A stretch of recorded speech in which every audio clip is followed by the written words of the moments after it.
Shalom, saudara dikasih Tuhan, kita berjumpa kembali melalui rumus renungan murid Kristus untuk kehidupan. Kita akan belajar dari kitab Wahyu pasal 12. Hari ini ayatnya agak panjang, tetapi penjelasannya tidak begitu panjang. Wahyu 12 ayat 13 hingga ayat 17. Dan ketika naga itu sadar bahwa ia telah dilemparkan di atas bumi, ia memburu perempuan yang melahirkan anak laki-laki itu. Dan kita sudah belajar bahwa naga di sini adalah atau naga merah atau naga besar di sini adalah iblis, sudah dijelaskan di ayat-ayat sebelumnya. Dan dia dilemparkan ke atas bumi, ia memburu perempuan yang melahirkan anak laki-laki itu. Sekali lagi, perempuan di sini bukan Maria, tetapi Israel. Yang dari Israel maka datanglah Mesias, yaitu Yesus Kristus, Juru Selamat.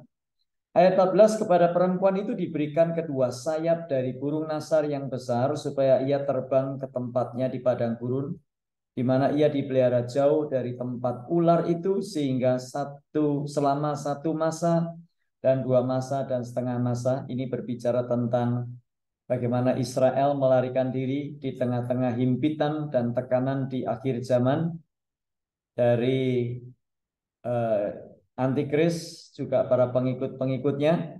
Tetapi Tuhan memberikan satu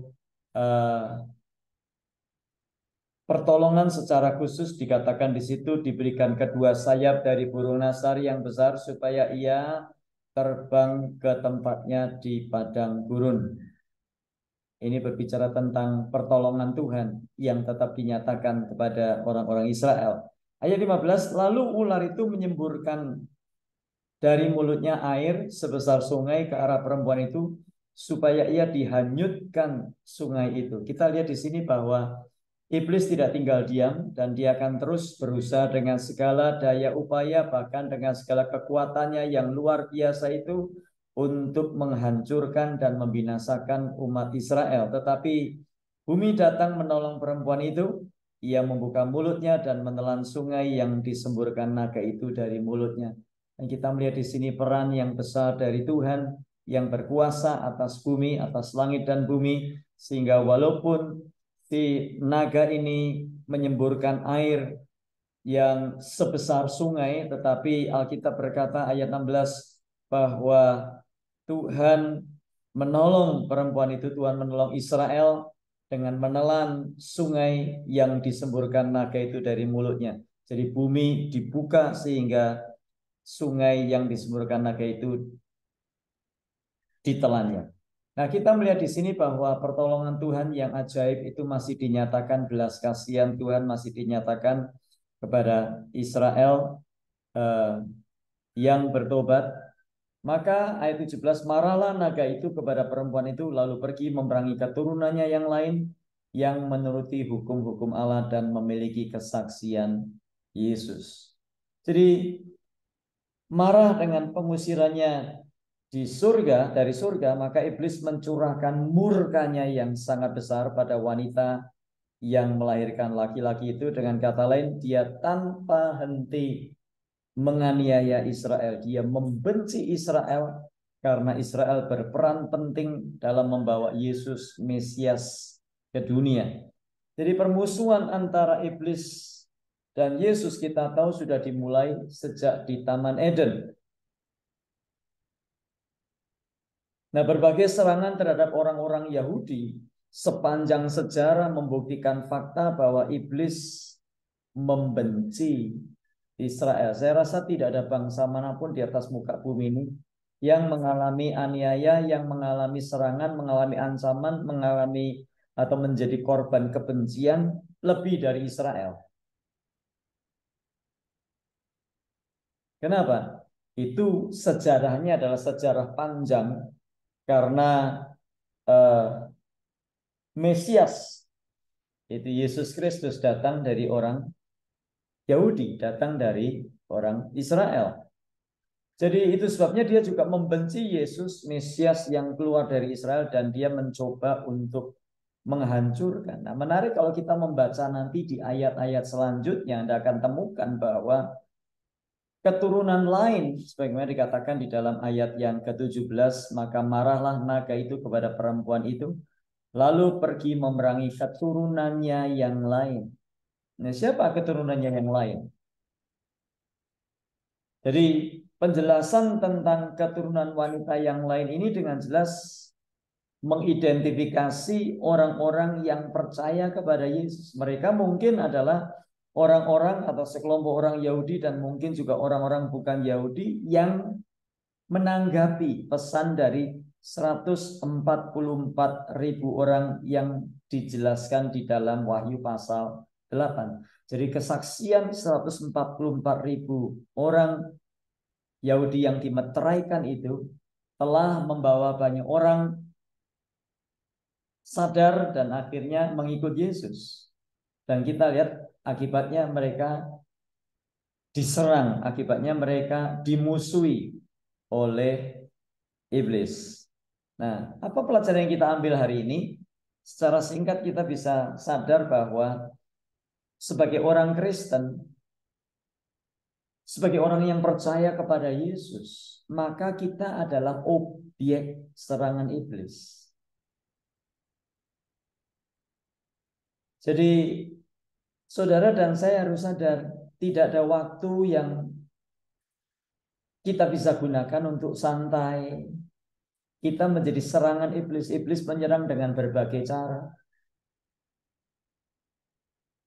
Dan kalaupun kita berkata, oh saya nggak diserang iblis kok. Iblis tidak menghalangi saudara ke gereja. Tetapi iblis menghalangi saudara untuk menjadi pelaku firman Tuhan. Iblis tidak menghalangi saudara untuk menjadi orang Kristen. Tapi iblis menghalangi saudara menjadi murid-muridnya. Iblis tidak melarang saudara untuk dibaptis.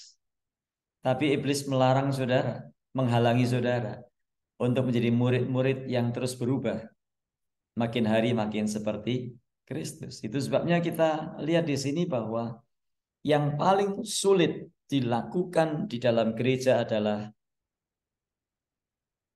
pada waktu gereja itu masuk di dalam pemuritan. Ya, puji Tuhan saya baru pulang dari Batam.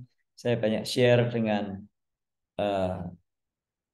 Pastor Roy Untu, jemaat dari Impact Community Ministries di Batam, yang menjelaskan begitu banyaknya tantangan yang harus dihadapi pada waktu beliau berusaha untuk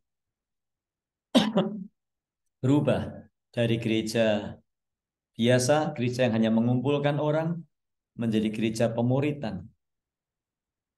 Dan kalaupun yang terjadi pemuritan di mana-mana, yang terjadi adalah pemuritan bukan sungguh-sungguh menjadi gaya hidup. Pemuritan hanya sebagai sekedar menjadi program. Kurikulum 4 bulan, 3 bulan, 6 bulan selesai. Padahal pemuritan adalah gaya hidup Tuhan Yesus Kristus. Berbagi hidup, menolong orang lain untuk hidup seperti Dia. Nah, saudara yang dikasih Tuhan, ada yang sampai hari ini masih berat sekali memberikan diri untuk dimuridkan. Anda sedang menjadi target iblis sesungguhnya. Jadi iblis berusaha dengan segala daya upaya menjatuhkan kita, betul. Membuat kita jauh dari Tuhan, betul. Bagaimana caranya? Membuat kita hanya sekedar menjadi Kristen nominal. Membuat kita hanya sekedar menjadi pengunjung gereja, sudah dibaptis dan sebagainya. Dan iblis juga bekerja menjadikan gereja-gereja sebagai target. Bagaimana caranya? Gereja dibuat sebegitu banyaknya kegiatan dari Senin sampai Senin. Gereja dibuat hanya mengumpulkan orang, tetapi tidak memuridkan orang menjadi semakin serupa dengan Kristus. Karenanya, mari kita sadar akan hal ini dan kita mengingat bahwa kita adalah target iblis. Target iblis bukan selalu berupa serangan-serangan, wah di depan rumah saya kok ada kembang, di depan rumah saya kok ada jarum, ada paku dan sebagainya. Serangan iblis adalah dengan cara dia tidak membiarkan Anda menjadi murid Kristus. Anda jadi hanya sekedar orang Kristen, hidup biasa-biasa saja, tidak beda dengan dunia, tidak beda dengan orang-orang agama lain. Mari sadarkan hal itu dan kita kembali dan kita berkata, Tuhan, saya mau jadi murid-Mu.